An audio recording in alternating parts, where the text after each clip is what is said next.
Ce soir, le budget de tous les dangers. Dans les prochains jours, le gouvernement devrait dégainer le 49.3 sur le projet de loi de finances 2023. Toute la question, c'est quand, avant ou après la grande marche des Insoumis contre la vie chère de dimanche. Chaque groupe politique affûte sa stratégie.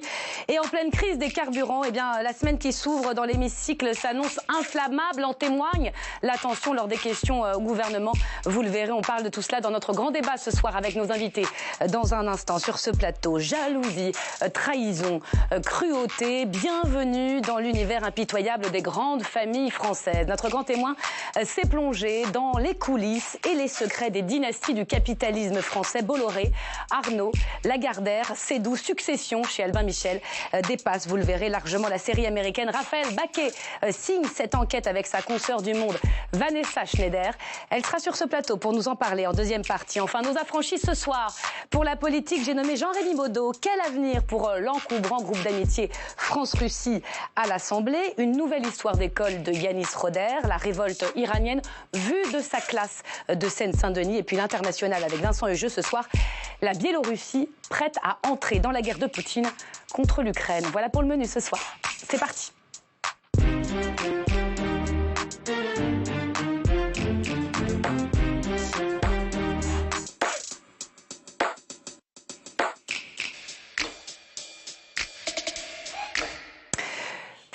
On connaît à l'avance la fin du film, le 49.3, mais pas forcément les rebondissements pour y aboutir. Bonsoir à tous, on s'arrête ce soir sur le débat budgétaire. Il a commencé hier dans l'hémicycle, 3300 amendements, un record qui promet quelques belles passes d'armes à nouveau, à l'image de ce qui s'est passé aux questions au gouvernement cet après-midi. On va y revenir dans le détail. Bonsoir Thomas Cazenave. Bonsoir. Et bienvenue sur ce plateau. Vous êtes député Renaissance, le parti présidentiel, député de Gironde et membre de la commission des finances, dans laquelle vous siégez également. Marie-Christine Dalloz, bonsoir. Bonsoir. Et bienvenue à vous, député Les Républicains du Jura. Les Républicains, semble-t-il, un peu divisés sur la stratégie sur ce texte. On en parlera. Certains, la plupart, la grande majorité va voter contre, mais quelques-uns pourraient s'abstenir. Bonsoir Damien Maudet. Bonsoir. Et bienvenue à vous. Vous êtes député de la France Insoumise de Haute-Vienne. Enfin, la journaliste économique à l'opinion, Jade Grandin de l'Éprevier, va nous rejoindre parce qu'on a besoin de son expertise sur ce budget. Tout ça, c'est après le billet de Blacko, bien sûr. Bonsoir Stéphane. Bonsoir Myriam, bonsoir à tous, bonsoir à toutes. Si j'ai bien compris, le 49.3, on y va tout droit.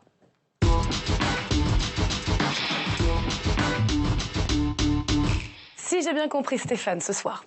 Si j'ai bien compris ce que vous venez tout juste de dire, en fait, Myriam, le gouvernement n'a pas le choix, il va devoir utiliser le 49.3, mais on se pose quand même la question de savoir quand va-t-il utiliser le 49.3. Parce qu'en principe, le vote du budget, enfin cette première partie, était programmé le 25 octobre. Mais le gouvernement va-t-il laisser l'opposition attaquer son budget pendant 15 jours, 15 longues journées, alors qu'il sait déjà dès maintenant que tous les groupes d'opposition vont voter contre ce budget? C'est la question qu'on se pose ce soir, mais... Déjà hier, Manuel Bompard se la posait à la tribune de l'Assemblée. Allez-vous enfin écouter vos oppositions ou allez-vous passer en force? Peut-on savoir, messieurs les ministres, si le débat que nous avons engagé ira jusqu'à son terme ou si ce que nous engageons est une simple comédie avant que le couperet ne tombe? Alors à partir de quand peut-il très juridiquement, concrètement dégainer le 49.3? Alors il faut une délibération en Conseil des ministres. Mais ça tombe bien, demain il y a un Conseil des ministres. Donc en fait, dès que Elisabeth Borne obtient cette autorisation, elle peut utiliser le 49.3, c'est-à-dire même jeudi, même vendredi si elle a l'autorisation demain. Donc ce qui plaiderait pour cet usage ultra rapide du 49.3, c'est la crainte du débat qui s'enlise. Parce que je le sais bien, l'opposition va nous le dire la main sur le cœur. Nous, on veut débattre, échanger des arguments, sauf que hier, quand même, LFI a déposé une motion de rejet. Voilà, et vous avez tout à fait raison. Et donc forcément, Jean-René Cazeneuve de la majorité était très énervé, on écoute. Le président Coquerel nous dit, il y a quelques minutes, il ne faut pas de 49.3, il faut que le débat ait lieu. Et la NUPES nous propose 2 motions de rejet qui auraient pour conséquence qu'il n'y ait absolument aucun débat. Où est la cohérence ? Vous voyez que c'est animé l'Assemblée. En même temps, c'est vrai que le 49.3, c'est le contraire du compromis. Hein. C'était le grand mot, hein, le mantra de la Première ministre ici même. Oui, mais bon, on a tous ici, même on a tous nos petites contradictions, je vais vous dire. Voilà, on en est là. C'est-à-dire qu'en théorie, le gouvernement voudrait un compromis, en fait, un compromis où tout le monde serait d'accord avec son budget, sauf qu'en pratique, c'est évidemment très différent. Que faire, par exemple du côté de la NUPES, on trouve que le budget est très mauvais parce que c'est un budget d'austérité où on cherche à faire beaucoup trop d'économies. On écoute Charlotte Leduc. La seule boussole qui guide la Macronie, c'est l'équilibre budgétaire et la réduction de la dette. Ainsi, ce projet de loi ne se fixe qu'un objectif, planifier et organiser l'austérité pour les 5 années à venir afin de parvenir au sacro-saint déficit de 3% du PIB à l'horizon 2027. Oui, mais voilà, le problème, c'est qu'à droite, c'est exactement le contraire. On est d'accord sur un truc, le budget est nul, ça ok, mais pour des raisons différentes. C'est-à-dire qu'on ne fait pas assez d'économies, au contraire. On écoute Véronique Louwagie, républicaine. Le problème, c'est que ce budget 2023 ne propose pour toute économie que des pistes très hypothétiques. Le problème, c'est que cette dette abyssale qui pèse sur nos enfants et nos petits-enfants nous rend terriblement vulnérables et pourrait menacer la pérennité de notre modèle social si nous ne faisons rien.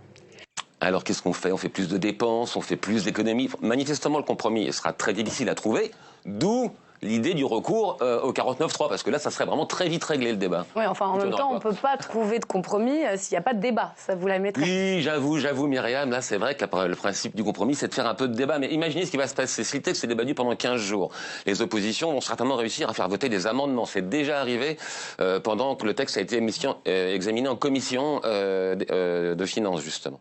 Donc, des amendements qui font dépenser plus, que le gouvernement va vouloir ensuite enlever à la fin du débat, parce que ça ne correspond pas à son projet de budget. Ce sera du plus mauvais effet. Donc il va devoir enlever des amendements qui ont obtenu la majorité des voix auprès des députés. Donc ça devient quand même un peu gênant. Non, moi je vous dis le 49.3 à un moment. Alors si on vous écoute, c'est fait d'ici la fin de semaine? Je ne sais pas si c'est fait, mais il y a des gens qui sont remontés à l'Assemblée. Je ne sais pas si vous vous souvenez d'Aurore Berger la semaine dernière, quand elle s'en est pris au groupe Insoumis. On sent bien que pour elle, c'est œil pour œil, dent pour dent. Pas de quartier envers nous, pas de quartier envers eux. Mais peut-être que le gouvernement sera un peu plus prudent. Sortir le 49.3 là, juste avant la grande manif de samedi, est-ce que c'est pas offrir un motif de mobilisation supplémentaire à la gauche et à la NUPES? D'autant que la grogne... J'ai dit Dimanche, la manif. Dimanche. Ah oui, samedi 15 et dimanche 16. Donc voilà, rien n'a changé, c'est bien dimanche, excusez-moi. Je crois que ça ira. Vous n'allez pas démobiliser les troupes pour cette erreur. Il y a d'autres motifs de grogne en plus de la manif. Il y a bien sûr, c'est que devant les stations essence. Et donc ce débat là d'actu s'est invité hier quand on parlait du budget. On écoute David Guiraud, LFI. Le conflit social en cours résume tous nos débats ici à l'Assemblée. C'est le conflit entre les salariés et les actionnaires. C'est le conflit entre les salaires et les dividendes. Et nous le disons ici, pour ce projet de loi de finances, nous sommes fiers d'être du côté des salariés et des salaires. Et pour vous dire que l'actu n'est vraiment pas absent du débat, là, on parlait donc de la marche de dimanche, mais de son côté, on parlait des files d'essence devant les stations, mais lui, Gabriel Attal, qui a été pris à partie, a mis en cause la marche de dimanche, donc. Des mois que vous expliquez que vous vous opposez à tous les textes que nous prenons pour le quotidien des Français parce que vous préférez manifester. C'est ça votre solution. Quand est-ce qu'une manifestation a rempli le frigo des Français? Quand est-ce qu'elle a fait baisser une facture? Vous voyez, c'est beau le débat à l'Assemblée, c'est intéressant, c'est animé, on a envie que ça dure, mais combien de temps le gouvernement va laisser durer ce débat? Merci, c'était très complet ce soir. Merci beaucoup. Un peu trop long, vous voulez dire, c'est ça? Un petit poil, merci beaucoup. Merci Stéphane. Thomas Cazenave, votre sentiment de député, c'est votre premier mandat. C'est intéressant de savoir comment vous affrontez ce débat budgétaire. Est-ce qu'il faut laisser du temps au débat pour que ce débat budgétaire s'installe dans la durée? Est-ce que pour vous, le 49.3 doit être le dernier recours? Mais c'est ce qu'on dit depuis le début. D'ailleurs, depuis les dialogues de Bercy, les ministres qui ont reçu les oppositions, on souhaite construire du compromis.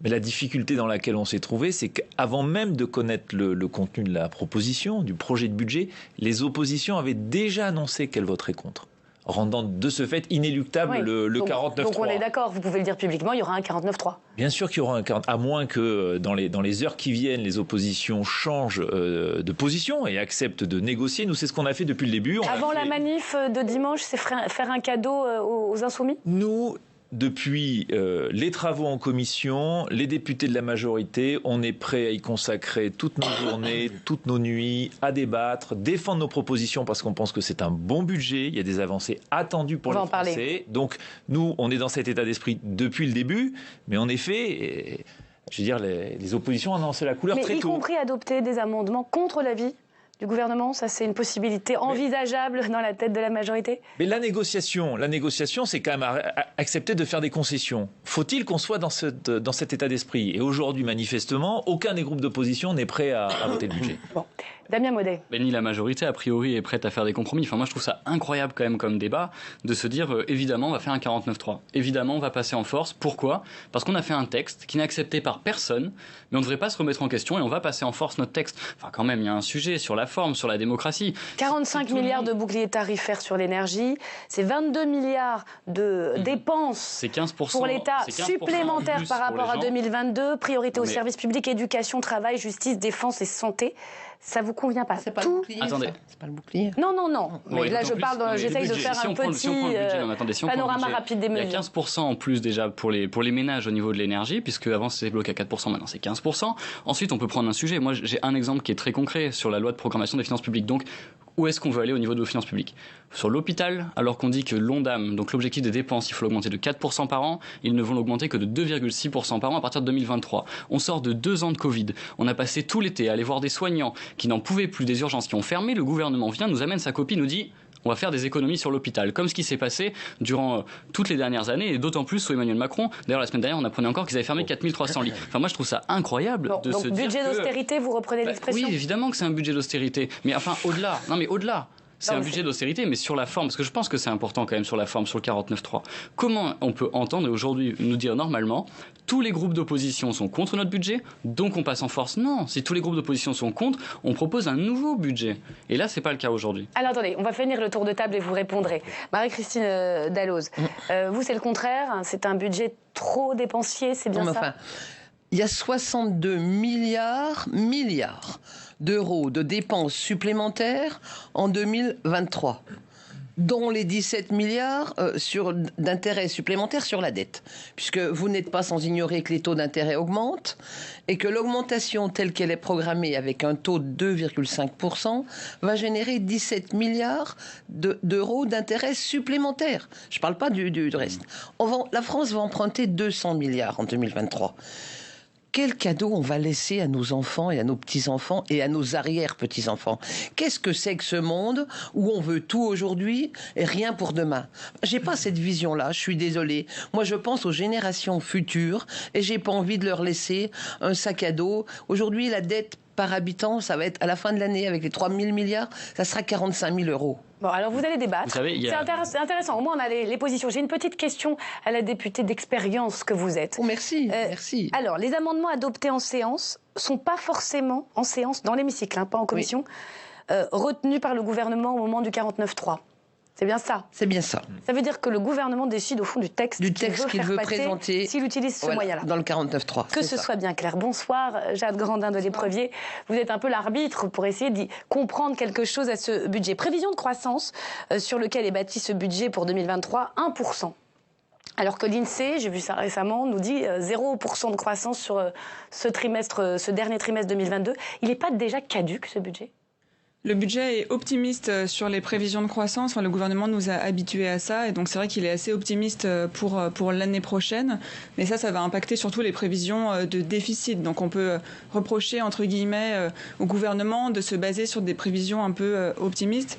Après, moi, ce que je trouve intéressant sur le fond du budget, c'est que les oppositions se sont un peu tiré une balle dans le pied. Enfin, vous allez me dire si vous pensez la même chose, en disant dès le départ, avant même le débat sur le fond, qu'elles ne voudraient pas voter le budget. Et donc le gouvernement et la majorité utilisent cet argument pour dire, vous voyez, elles se sont opposées avant même le fond des débats. Et donc on peut utiliser ça en disant, nous, on est prêt à débattre et pas les oppositions. Et là, on a l'impression que les oppositions essayent maintenant de discuter du fond. Vous l'avez fait également. Mais l'argument que va essayer peut-être de reprendre la majorité, c'est de dire le fond ne vous intéresse pas puisque vous êtes...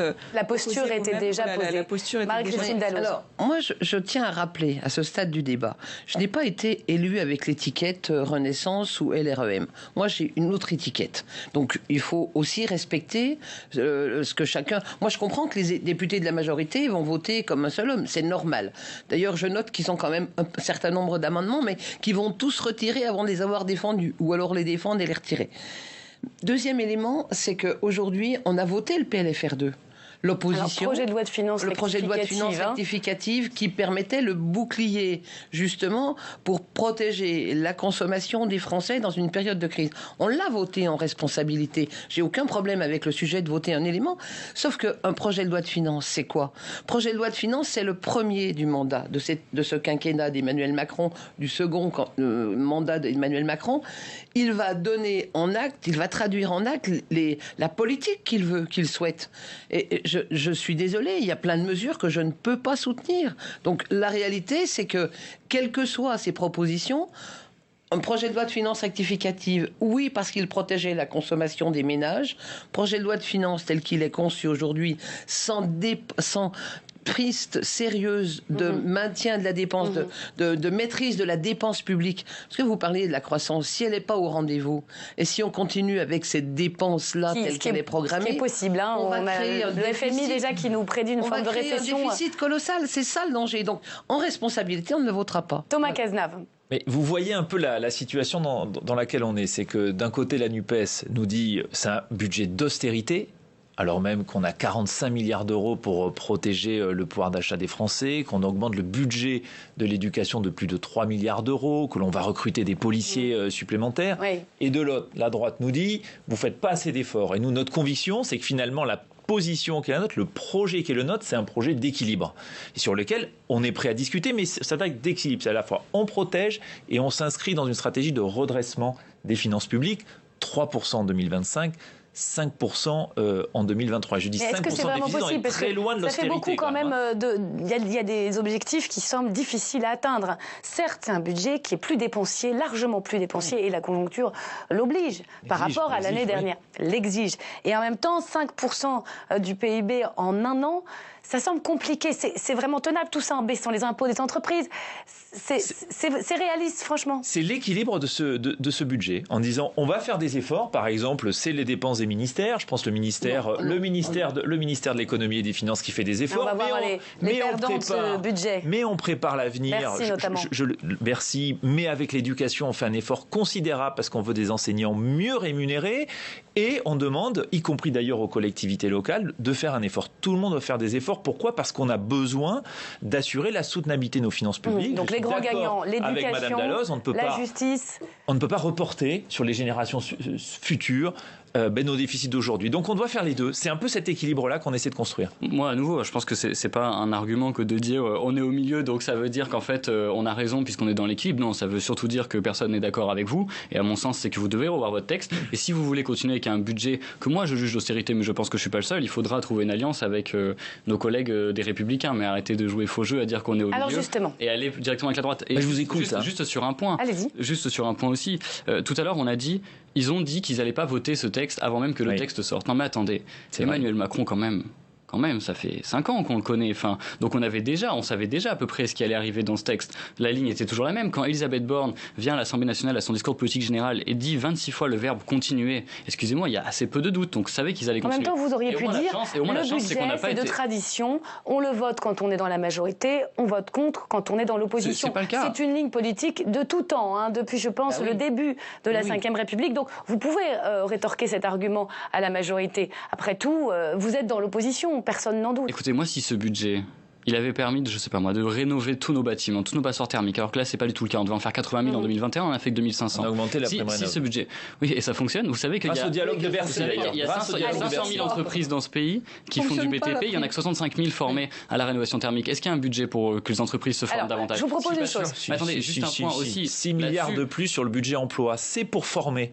aux nouveaux métiers. 6 milliards de plus sur le budget emploi dans ce budget pour la formation, pour la formation. Je voudrais qu'on essaye d'avancer. Je vous redonne la parole, Jade, dans un instant, mais ça m'intéresse de s'attarder un instant sur votre position des Républicains, puisque vous êtes traditionnellement le groupe charnière qui permet sur chaque texte d'avoir ou non. Et on est force de proposition des majorités. Dans nos amendements. Bonsoir Stéphanie Despierres, vous suivez les Républicains à l'Assemblée nationale.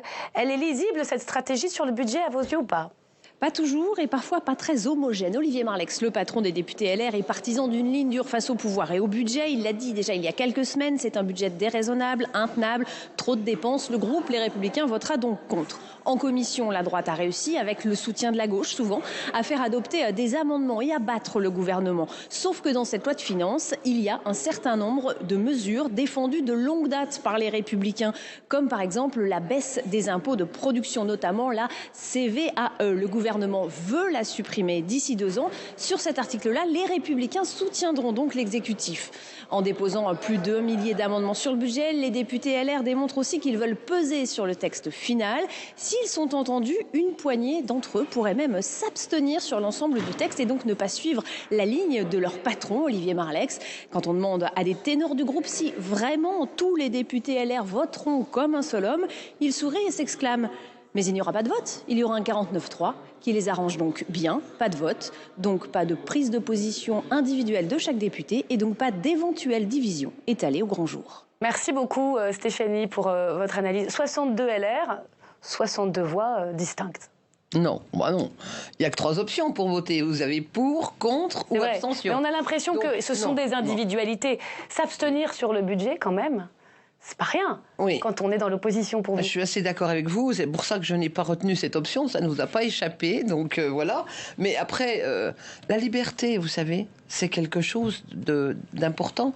Non, mais je crois que la très grande majorité du groupe aura un vote contre, si on arrive au bout du terme de cet examen.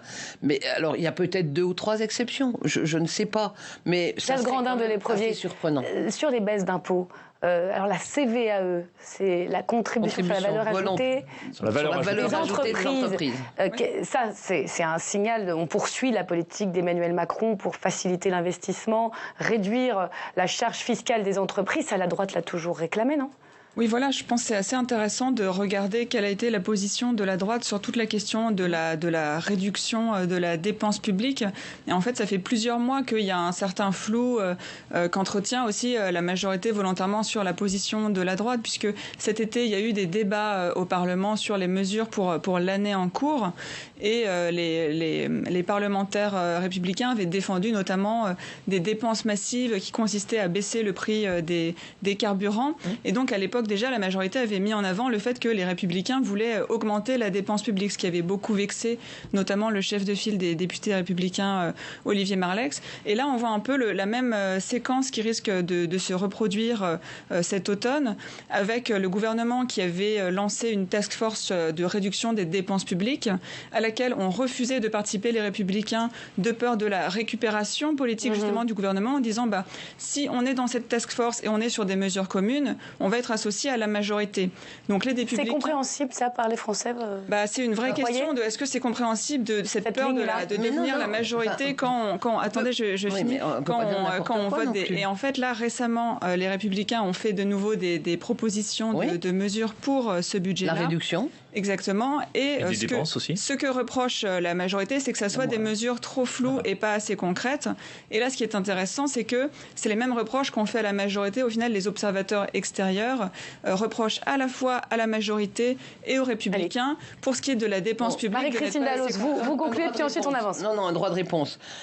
On a travaillé sur 2 organismes qui ont sorti des documents intéressants. L'IFRAP dit aujourd'hui que l'ensemble des agences et des opérateurs de l'État en centrale représentent 100 milliards d'euros de dépenses par an. 100 milliards. L'OCDE, qui est un organisme, on ne va pas contester les statistiques de l'OCDE. Quand elles nous arrangent bien, la majorité, quand elles arrangent bien la majorité, elle les reprend. L'OCDE dit, la France, c'est 84 milliards d'euros par an supplémentaires par à la moyenne en dépenses, dans le périmètre de la dépense par rapport à l'ensemble des pays européens. Bon, 84 milliards. On est parti d'un chiffre très bas. On fait un amendement pour une sobriété bureaucratique. Vous savez, l'ensemble des agences qu'on a créées pendant 5 ans, là, le gouvernement en a créé tout plein, l'Agence nationale du sport, enfin, on a rajouté un rapport de la Cour des comptes, est très intéressant sur ce sujet-là d'ailleurs, en parallèle du ministère des Sports. Alors ça, c'est du bon sens, au fond. Non, pourquoi vous ne reprendriez pas cette idée 20 milliards pour la sobriété bureaucratique, trouver de l'argent, à la limite, c'est l'urgence aussi. Oui, c'est un slogan. 20 milliards, pas une piste concrète. Parce que dans les opérateurs de l'État, je vous rappelle, il y a les universités, il y a les Crous, l'hébergement des étudiants. Mais si, vous faites un raisonnement... On le fait en centrale, mais non. Laissez-moi terminer. Ouais. Vous faites un raisonnement global, vous dites, je vais prendre 20 milliards sur les opérateurs. Sauf que les opérateurs les plus importants, ils ont des missions, d'ailleurs, qui sont essentielles. Je parlais des universités, on peut parler de... On ne va pas changer les universités, non. Et donc, le problème, c'est que dans vos 20 milliards, vous n'avez jamais dit exactement où vous alliez les prendre. Donc vous avez fait un raisonnement global, donc c'est pas crédible. Arriver avec des propositions concrètes. Et là, honnêtement, dans les périmètres des ministères, par exemple. Vous êtes. Oui, mais alors très concrètement. Il suffit pas de dire dans les périmètres des ministères. Au bout d'un moment, il faut dire vous êtes ouvert pour qu'on puisse suivre, parce que ceux qui nous regardent, ils aimeraient savoir s'il y a encore des pistes de compromis possibles. Quand vous entendez, voilà, une main tendue sur trouver des économies dans les opérateurs de l'État, je comprends que c'est pas l'université, vous parlez de centrale. Il y a ouverture possible ou les choses sont pliées. Mais bien sûr qu'il y a ouverture possible. Et l'économie. Les économies, c'est pas un tabou, mais il faut arriver avec des propositions concrètes. Il ne faut pas juste se faire plaisir en disant il y a 20 milliards tout de suite à prendre, c'est très facile. Je voudrais vous montrer quand même une séquence dans l'hémicycle de cet après-midi. Ça n'a pas vraiment lien avec le budget, mais ça raconte un peu le climat dans lequel ce budget va être débattu. C'est une passe d'armes qui s'est tenue en fin d'après-midi, à la fin des questions au gouvernement. Elle oppose un député du Rassemblement national, Alexandre Loubet, qui a eu des mots fleuris, qui a traité de lâche le ministre le ministre des Finances, Bruno Le Maire. Ça lui a valu, et de l'économie, ça lui a valu un rappel à l'ordre en bonne et due forme. Regardez cet échange. Monsieur le maire, vous avez travaillé il fut un temps pour Dominique de Villepin, qui avait dénoncé la lâcheté de ceux qui refusent de défendre les intérêts de la France. Aujourd'hui, le lâche, c'est vous.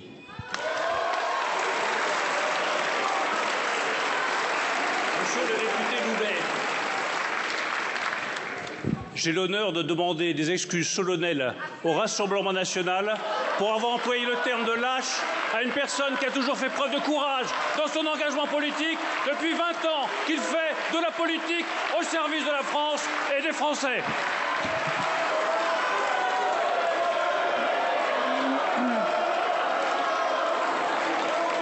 Cette situation est proprement inadmissible. Nous avons donc quitté l'hémicycle pour rappeler à Monsieur Le Maire que nous sommes députés et qu'en aucun cas il ne peut avoir à l'égard des députés du Rassemblement national une posture menaçante comme il a cru pouvoir le faire. S'il n'est pas capable de garder son sang-froid, eh bien qu'il aille planter des fraises. Bonsoir Franck Alizio, vous êtes député du Rassemblement national. Merci d'avoir patienté, salle des 4 colonnes en duplex, merci à vous. Alors, votre groupe a insulté, en tout cas aux yeux de la présidente de l'Assemblée, qui avait les yeux rivés sur son règlement, insulté Bruno Le Maire. Et puis même dans la foulée, Pape Ndiaye qui a été traité de communautariste dans l'hémicycle. Est-ce que la normalisation, c'est fini au RN ? Non, non. On n'a pas besoin d'un règlement de l'Assemblée nationale pour considérer que lâche n'est pas une insulte et que communautariste n'est pas une insulte. C'est une caractéristique, ce n'est pas agréable, mais c'est pas une insulte. Donc je rappelle que normalement, traditionnellement, dans une enceinte parlementaire, la liberté de parole est sacrée. Elle est plus protégée qu'à l'extérieur d'une enceinte, justement pour protéger l'opposition, pour laisser les débats lésé par cette sanction, stigmatisé ? Mais évidemment, évidemment. Enfin, Monsieur le maire est visiblement déjà fatigué par ce début d'examen du budget. Il a perdu son sang-froid. Quant à Monsieur Pape Ndiaye, il n'est tout simplement pas habitué aux joutes oratoires, pas habitué à l'enceinte parlementaire, tout simplement. Alors revenons au budget. Qui peut considérer que communautariste est lâche? C'est une insulte et ça mérite une sanction. C'est hallucinant, hallucinant. Revenons au budget puisque c'est le thème de notre débat ce soir. J'ai cru comprendre que vous étiez prêt à signer la motion de censure si elle est déposée par la France Insoumise en cas de 49.3, c'est bien ça ? on est tout simplement prêt à signer une éventuelle motion qui répondrait à l'usage d'un 49.3, donc à un passage en force de l'exécutif sur un texte aussi essentiel, aussi sacré que la loi de finances et le budget, qui est par excellence ce qui doit être voté à l'Assemblée. Donc oui, évidemment, il faudrait que la motion de censure soit écrite dans des termes neutres et pas dans une logorée d'extrême gauche. Merci beaucoup Franck Alizio d'avoir été en duplex dans cette émission pour nous.